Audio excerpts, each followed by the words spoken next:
Support for WUWM podcasts comes from Johnson Financial Group, helping customers build financial plans around their unique goals for over 55 years. More at johnsonfinancialgroup.com. Johnson Bank and Johnson Wealth Inc. are Johnson Financial Group companies. Something that we talk a lot about here is migration, which is moving from place to place, many times across borders, into new worlds, and making a whole new life. And hopefully the way that we do it shows the impact that has on people and families. And a lot of that comes out with what's left behind or sacrificed. Artist Christy Tirado's work is defined by migration.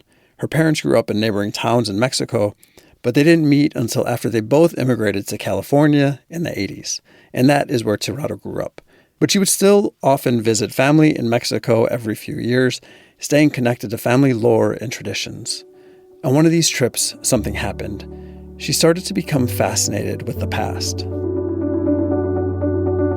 She was traveling to Tarimoro, Guanajuato, visiting her grandfather and her father's rancho, La Cañada de los Dorados, collecting stories about all of the little moments that passed by.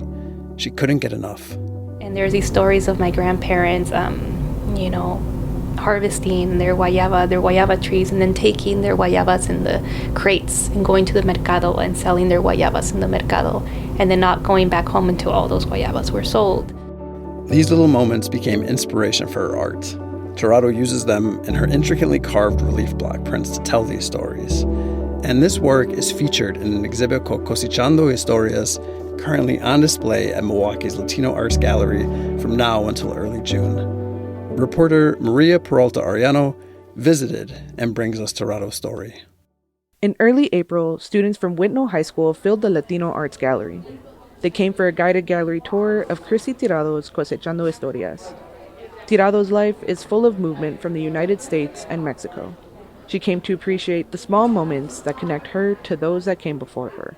As a young little human, and then going back and forth, and then finally growing up to be your full self as an adult, you pick up on things that are very subtle, that feed into and make up who you are. And a lot of those things are who your family's background, where you're from, certain mannerisms that you're just like, why does my mom act this way?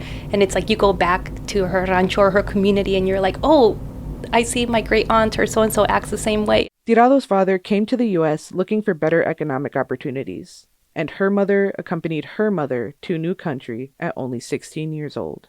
She immediately began working in a garment factory. Her parents met while living in Los Angeles.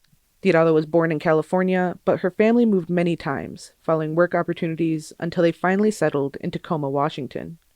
Tirado is now pursuing a master's in fine arts at the University of Wisconsin-Madison. She put together this exhibit for her thesis. It's filled with pieces that capture the stories of her family from Guanajuato, Mexico. Even if I'm here in the United States, but also growing up in a space where my mom made those dishes, right? And when I would come home, those were the smells that enveloped like my house. But then also going back to Mexico and smelling those same scents. It's just something that took me home, even if I wasn't necessarily home, or it is a part of home for me. So I think those are all things that really shape cultural identity and who you are and the way you see things as well. Tirado carved their stories into blocks to create prints and mixed media pieces. They're personal, but they also reflect larger themes of migration, labor, and the passing of tradition. Some of her creations covered the walls from ground to ceiling, bringing Guanajuato's countryside to life. Others are the size of a tiny book that fits in one hand. Orange and black butterflies speckled the gallery, floating between Tirado's work. She first led the students to a print of a man. He was pictured sitting, peeling a pomegranate with the seeds spilling on the ground beneath him. It was Tirado's father, a moment she captured while in his rancho. They were just having a simple conversation about his past, one she said he was very nonchalant about as he calmly picked through the fruit. The print is accompanied by a poem she wrote, Las manos de mi padre. Unlike the seeds that were falling onto the floor, I was catching these memories, recalling the countless times I've witnessed esas mismas manos come home from work, weathered, tired, and aching from the countless jobs he's had to do to live the American dream. Esas son las mismas manos that migrated al norte, navigating the treacherous currents of El Rio Grande, only to find themselves scrubbing dishes in a bustling Chicago restaurant. Esas son las mismas manos that master the art of sharpening knives, only to wield them in the cold confines of a Minnesota meat processing plant. Esas son las mismas manos that learn the delicate dance of sewing. She likened the work he's done around the United States to the seeds of the pomegranate he held. Like the seeds, her father left scattered stories and memories in the wake of his labor. In Los Angeles, he sold clothes. He worked in a meat processing plant in Minnesota. He drove Greyhounds between Tijuana and San Diego. Those are just a few of the jobs he's held. I feel like being the daughter of Mexican immigrants, labor was just like a huge component in the way our family interacted with one another. The absence of having like my father working all of the time because he was working, and that's the reality for a lot of first generation families or families that immigrate here. It's like there's that absence because there is that you need to work, right? Whatever it may be, whatever area you end up working in, but that was something that kind of loomed over my family all of the time. Tirado's work is about the physical labor her parents did to earn a living, but it's also about the labor of love and what it means in a domestic space. I was spending a lot of time with my madrina, making traditional dishes and cooking the meals for the day, and it was in those spaces where I realized that I was getting a lot of the stories from my family actually there. And by being present, by helping out, with the process of, creating these dishes, not only was I like learning these specific dishes, but I was also, I was essentially like given permission to like learn more about these stories that, are very internal, are very intimate about family members and even from my parents that I didn't even know. Her artwork replicates those memories spent in the kitchen, cutting tomatillos, making tortillas and salsa with relatives around. These simple moments, drawn, pressed, and printed onto different materials, capture how culture is transferred from one generation to the next, like ink transferring onto paper. Tirado stopped in front of a piece titled Salsa. It's a book created using lithographic printing to document her family's recipe of salsa de tomate. She talked to the students about how, due to migration, sometimes recipes aren't passed down. They're lost for future generations.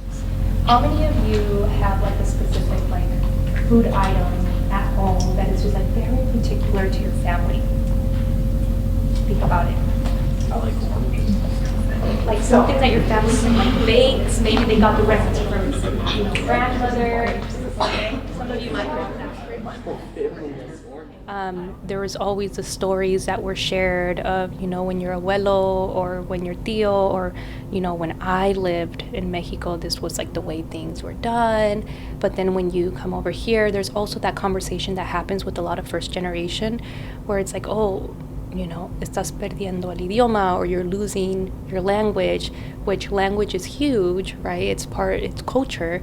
So by losing, quote unquote, that language, you're essentially losing some of those stories that are told in that language as well, that a lot of the time can only be told in that language. Towards the center of the gallery was a tortillero, a simple woven basket lined with cloth that typically would hold tortillas every night for dinner. Instead of holding tortillas, it held pieces of paper made of corn husks with imagery of corn kernels and a woman using a metate, a traditional tool used to grind ingredients. It's a labor-intensive process that's not lost on Tirado and reflected on the medium she chooses to tell her family's stories. So a lot of my work has to do with process. Printmaking is very process-oriented, and it's also very labor-intensive. So when I'm watching my madrina make tortillas, and then I go in and attempt to make them initially, it's like they don't turn out the way you expect them to. You're like, this is not round, this is something else, and it's stuck, and there's like this care, and there's this touch that goes with it, right? This is something that she's been doing for so long that it's just kind of like nothing for her. It's like nature for her now. Tirado's work holds stories that are similar for many immigrant communities whose identity is molded by their migration and labor. But her message of looking deeper into your family history is not reserved for immigrant families. I want people to think about their history, think about their family stories, think about what are some stories maybe that some of the people around you, maybe your elders, have told you that are not recorded. Cosechando Historias is a call to action to remember those who came before you and consider what you pass down to the next generation. That was WUWM reporter Maria Peralta Arellano. If you are in Milwaukee, love art and storytelling, check out Christy Torrado's exhibit. It is on display at Latino Arts until June 5th, and we will link to her work in the episode description. I'm Jimmy Gutierrez. Status Pending is produced by WUWM, Milwaukee's NPR, part of the NPR network.